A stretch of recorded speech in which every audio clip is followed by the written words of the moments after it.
اگر قرار بود به گذشته برگردد چگونه میزیست؟ شاید کمتر سرسخت می بود، شاید بیشتر احساساتش را بروز میداد، شاید نرمش بیشتری از خود نشان میداد، شاید سعی میکرد سایرین را بهتر بفهمد، شاید هم نه، شاید هم باز عیناً همان اشتباهات را تکرار میکرد. اشتباه از آن تعبیرهای من درآوری بشر.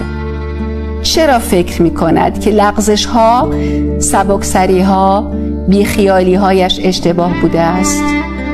این زن کنونی زایده هر یک از آنهاست، مدیون آنهاست.